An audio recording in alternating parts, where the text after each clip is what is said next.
Hey, why must men or why do men make staying faithful in marriage hard? Why do they make it seem like it's so hard for them to stay committed in a relationship? And let's just be clear, all men do not cheat. There are amazing men out there that are committed to their marriage and committed to God and committed to doing what's right by their family. So, all men do not cheat. But here's the other thing about this. The men that make it seem like, and I call them man boys. I'm sorry, that they're just man boys. Okay. Those man boys, those are children. Those are children who want their toys. Those are children that want to do what they want to do. They want all the candy. They want all the ice cream. They want all the cookies. They're never satisfied. Those man boys, those are children that don't want to do what's right. Unfortunately, they do ask women to marry them. Unfortunately, they do ask you to be committed to them. And unfortunately, those man boys, those children, step out on the marriage because they're never satisfied, because they love their flesh and they want to entertain their flesh, and they want nothing to do with what God has for them. So it's not that why that men make it hard or they make it seem hard. The man boys, those children, those dogs, for lack of better words, they're lost. They're lost people who are broken. And let's just look at it this way. And I apologize if dog is too aggressive for you, but they're broken. They're broken. That's it. They're broken.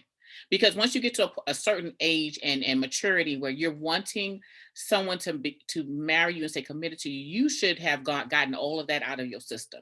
All of that running them streets should have been out of your system. And if you are still out there, you're broken, you're hurt, you're scarred, and you have some issues that you need some help with. Okay. Counseling, therapy, coaching, you need help to get out of that. And you know what? Deliverance is available. You ain't got to cheat. You don't have to cheat. Okay, it's a choice. So, whew, I just get a little hot when I talk about this stuff. But anywho, so it's not all men. So, but if you are with someone that's making it seem like it's hard to stay faithful, you have some decisions to make as a woman. You have some decisions to make about whether you will continue to allow this unhealthy and toxic relationship to continue. Okay. Because, first of all, it's not your responsibility to keep somebody from cheating. Yes, you're supposed to be a good wife. Yes, you're supposed to be, you're supposed to do the things that a good wife does.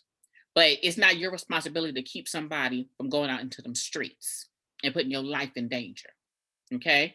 You do what you're supposed to do, and their commitment to the vows that they made before God and their dedication to God and being a man of integrity and a man of their word and their commitment and love for you is supposed to make them say, you know what? I don't care who walked down the street trying to talk to me or who's trying to holler or what they offering me.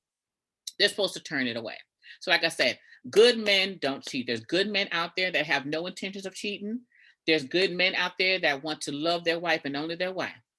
But the man childs, them little boys, those children who want all their toys, those are the ones that have problems with being faithful. Okay. And it's your job as a woman to decide, am I going to stay married to this child, or am I going to create an opportunity for me to get the healing that I need and distance between us? Divorce might not necessarily be the thing. Sometimes separation is good enough. Sometimes them seeing, sometimes, okay, depends on the degree, it depends on the person. Sometimes separation saying, you know what, I'm not going to tolerate your mess. And if you want this and you want this happy home, you need to get your life together. You need to get your act together. Sometimes men will come around and be like, oh, wait a minute. I didn't know she was going to put the boundaries on me. I didn't know I had to live right. Yeah, you got to live right. Okay. But, and sometimes, unfortunately, divorce is the only option if they're not going to do right. But that's where you have to get the healing that you need so that you can make those decisions in your life for yourself. Take back your power, boo. You're not a victim. God has given you power in all things. All things. If you're ambitious at work, if you're strong at work and you handle business and you're handling things outside of your life, when this Storm hits over here. We're not going to allow our emotions to run us. We're still going to handle this effectively and make those tough decisions for our lives without fear of what people are going to say, and without fear of, oh my goodness, how's my husband going to look and I'm going to look foolish. No, you don't look foolish when a man cheats on you. He looks foolish. Okay.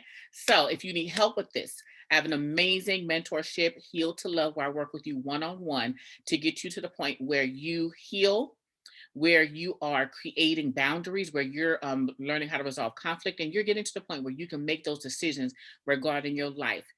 And if you're married to a man boy, to a man child, you need help to get to the point where you're comfortable with making those decisions that are necessary for your life and your marriage right now.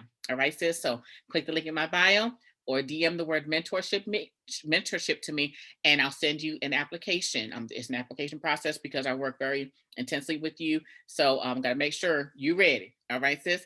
But go ahead, click the link in my bio. I would love to work with you, so you can go ahead and apply. All right. Love you.